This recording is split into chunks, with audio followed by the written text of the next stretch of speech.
Hi friends, welcome to my channel. ഇന്ന് ഞാൻ എനിക്ക് കഴിഞ്ഞ മോഡൽ പ്രാക്ടിക്കൽസിനെ കുറിച്ചാണ് പറയാൻ പോകുന്നത്.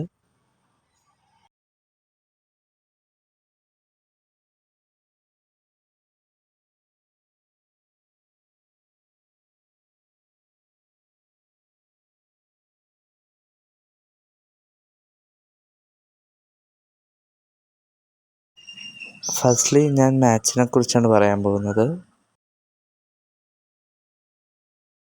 മാത്സ് ഓൺലൈൻ സോഫ്റ്റ്വെയർ ഇൻസ്റ്റാൾ ചെയ്താണ് ചെയ്യുന്നത്. ആദ്യം നമ്മൾ നമ്മുടെ രജിസ്റ്റർ നമ്പർ വെച്ച് ലോഗിൻ ചെയ്യുമ്പം നമുക്ക് 6 ക്വസ്റ്റ്യൻ പേപ്പർ അവിടെ കാണിക്കും. അതിൽ നിന്ന് ഏതെങ്കിലും 4 നമുക്ക് സെലക്ട് ചെയ്യാം.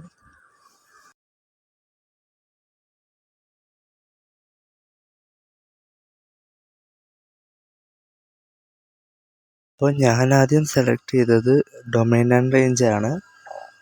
അപ്പോൾ അതിൽ 4 സെറ്റ് ക്വസ്റ്റ്യൻസ് ആയിരുന്നു ഉണ്ടായിരുന്നത്. പിന്നെ എനിക്ക് ട്രിഗ്നോമെട്രിക് ഫങ്ഷൻസ് ആണ് കിട്ടിയത്.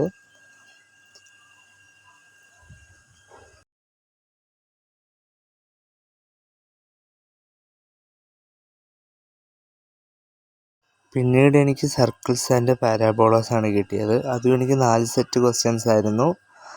8 മാർക്കായിരുന്നു മാക്സിമം മാർക്ക്.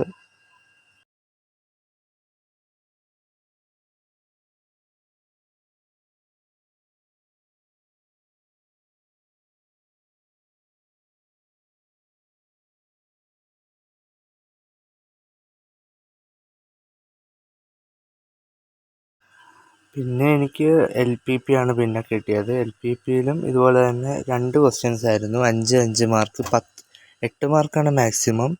അതിൽ പാർട്ടായിട്ടാണ്. LPPയിൽ എനിക്ക് ഫീസിബിൾ റീജിയൻ കണ്ടുപിടിക്കാനായിരുന്നുള്ള ക്വസ്റ്റ്യൻ ആയിരുന്നു എനിക്ക്. അപ്പോൾ മാത്സ് ഇത്രയൊക്കെ ഉള്ളൂ.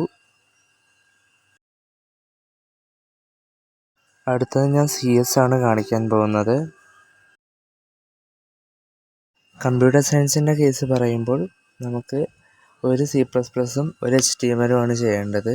SQL സെലക്റ്റഡ് ആയിട്ടുള്ള സ്റ്റുഡൻസിന് മാത്രം ചെയ്താൽ മതി. അപ്പോൾ ഞാൻ HTML ആണ് ചൂസ് ചെയ്തത്. എനിക്ക് C++ൽ sum of first and natural numbers ആണ് എനിക്ക് കിട്ടിയത്.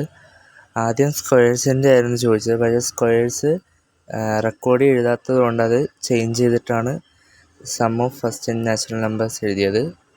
പിന്നെ HTML എനിക്ക് ടെറസ്ട്രിയൽ പ്ലാനറ്റ്സിൻ്റെ ഒരു പ്രോഗ്രാമാണ് എനിക്ക് കിട്ടിയത്. അതും വലിയ കുഴപ്പമില്ലാത്ത സിമ്പിൾ ഇതായിരുന്നു.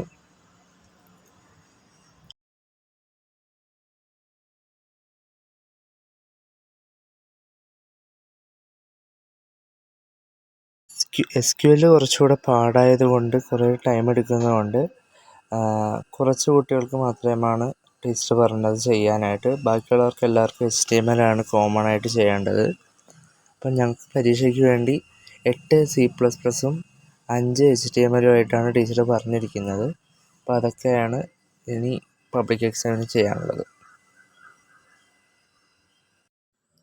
അടുത്തത് ഞാൻ കെമിസ്ട്രിയാണ് കാണിക്കാൻ പോകുന്നത്. കെമിസ്ട്രി സോൾട്ട് അനാലിസിസിൻ്റെ സ്കീം അനുസരിച്ചാണ് പഠിക്കേണ്ടത്. കെമിസ്ട്രി നമ്മൾ ആദ്യം സോൾട്ട് അനാലിസിസ് ആണ് ചെയ്യുന്നത്. പിന്നെയാണ് നമ്മൾ ടൈട്രേഷനിലേക്ക് പോകുന്നത്.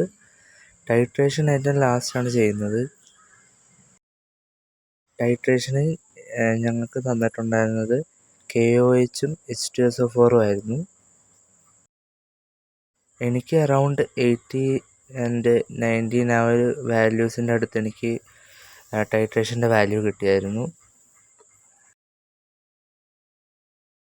ടൈട്രേഷൻ ആക്ച്വലി 2 പഠിക്കാനാണ് പറഞ്ഞത്, KOHഉം NaOHഉം. ബാക്കിയൊന്നും വെക്കുന്നില്ല എന്നാണ് ഞങ്ങളോട് പറഞ്ഞത്. അടുത്തത് സാൾട്ട് അനാലിസിസ് ആണ്. സാൾട്ട് അനാലിസിസ് ആദ്യമേ ചെയ്യുമ്പോൾ നമുക്ക് ആനയോൺ കണ്ടുപിടിക്കണം. ആനയോൺ കണ്ടുപിടിക്കാനായിട്ട് ഐഡൻറ്റിഫിക്കേഷൻ ടെസ്റ്റ് നടത്തണം. അതിൽ 5 ആനയോൺസാണ് നമുക്ക് തന്നിട്ടുണ്ടാവുക. Carbonate, sulphate, nitrate, chloride, acetate എന്നീ 5 ആനയോൺസാണ് നമുക്ക് തന്നിട്ടുണ്ടാവുക. അപ്പോൾ നമുക്ക് തന്നിരിക്കുന്ന സാൾട്ട് വെച്ചിട്ട് ഐഡൻറ്റിഫൈ ചെയ്ത് നമ്മൾ ആനയോൺസ് ആദ്യം എഴുതി കൺഫേം ചെയ്ത് ടീച്ചറിനെ കാണിക്കണം. പിന്നെ നമ്മൾ കാറ്റയോൺസ് കണ്ടുപിടിക്കണം. അതിന് സ്റ്റെപ്പുണ്ട്. അത് വെച്ച് നമ്മൾ കാറ്റയോൺ കണ്ടുപിടിച്ച് ടീച്ചറിനെ കൊണ്ട് കാണിക്കുമ്പോൾ സാൾട്ട് അനാലിസിസ് കഴിയും. സാൾട്ട് അനാലിസിസിൽ എനിക്ക് കിട്ടിയത് അലൂമിനിയം സൾഫേറ്റ് ആയിരുന്നു. അപ്പോൾ ഇത്രയേ ഉള്ളൂ കെമിസ്ട്രി. അടുത്ത ഞാൻ ഫിസിക്സാണ് കാണിക്കുന്നത്. ഫിസിക്സ് മാത്രമായിരുന്നു ആക്ച്വലി പ്രാക്ടിക്കൽ എക്സാമിൻ്റെ രീതിയിൽ തന്നെയാണ് ഫിസിക്സിൻ്റെ ചെയ്തത്. ബാക്കിയുള്ളതുപോലെ അല്ല. ഇത് ക്വസ്റ്റ്യൻ പേപ്പറൊക്കെ പിക്ക് ചെയ്ത് ക്വസ്റ്റ്യൻസൊക്കെ ടിക്ക് ചെയ്ത് അത് വെച്ചിട്ടാണ് നമ്മൾ ചെയ്തത്. ബാക്കിയുള്ളതൊക്കെ നമുക്ക് തന്നിട്ടുള്ള രീതിയിലായിരുന്നു. പിന്നെ മാത്സും അതുപോലെ തന്നെയായിരുന്നു. ഫിസിക്സ് എനിക്ക് സെക്ഷൻ എയിൽ നിന്ന് കിട്ടിയത് റെസൊണൻസ് കോളം ആയിരുന്നു. റെസൊണൻസ് കോളം കേരളത്തിൽ കുറച്ച് സ്കൂളുകളിൽ മാത്രമേ ഉണ്ടായിരുന്നുള്ളൂ. ഞങ്ങളുടെ സ്കൂളിലും ഉണ്ട്. വളരെ സിമ്പിളാണ്. ട്യൂണിംഗ് ഫോർക്കിൻ്റെ ഒക്കെ വാല്യൂ വെച്ചിട്ടൊക്കെയാണ് എഴുതേണ്ടത്. സെക്ഷൻ ബിയിൽ നിന്ന് എനിക്ക് കിട്ടിയത് കോൺവെക്സ് ലെൻസ് UV മെത്തേഡ് വെച്ച് കാൽക്കുലേറ്റ് ചെയ്യാനായിരുന്നു. അതും വലിയ കുഴപ്പമില്ലാത്ത രീതിയിൽ ഞാൻ ചെയ്തു. ഇതിൽ പക്ഷേ എനിക്ക് കുറച്ച് എററൊക്കെ വന്നായിരുന്നു. റെക്കോർഡ് എൻ്റെ നിന്ന് മിസ്സായിരുന്നു. അതുകൊണ്ടാണ് ഞാൻ പുതിയ റെക്കോർഡ് എടുത്ത് എഴുതിയത്. പിന്നെ എനിക്ക് ഫിസിക്സിൻ്റെ സെക്ഷൻ എയുടെ പേപ്പർ അപ്പം തന്നെ ടീച്ചർ നോക്കി തന്നായിരുന്നു. നമ്മൾ പ്രൊസീജിയറും പ്രിൻസിപ്പളൊക്കെ എഴുതി ടീച്ചറിനെ കാണിക്കണം. അപ്പോൾ അവിടെ എഴുതിയപ്പോൾ ഞാൻ കോളത്തിൻ്റെ അവിടെ ഒരു വാല്യൂ എഴുതിയിട്ടുണ്ടായിരുന്നില്ല. അപ്പോൾ അവിടെ എനിക്ക് 1 മാർക്ക് റെഡ്യൂസ് ചെയ്തു. ബാക്കിയെല്ലാം ശരിയായതുകൊണ്ട് എനിക്ക് 1 മാർക്ക് കളഞ്ഞിട്ട് 19 മാർക്ക് 20 അപ്പോൾ അത്രയേ ഉള്ളൂ. അടുത്ത വീഡിയോ കാണാം. Bye guys. Thank you.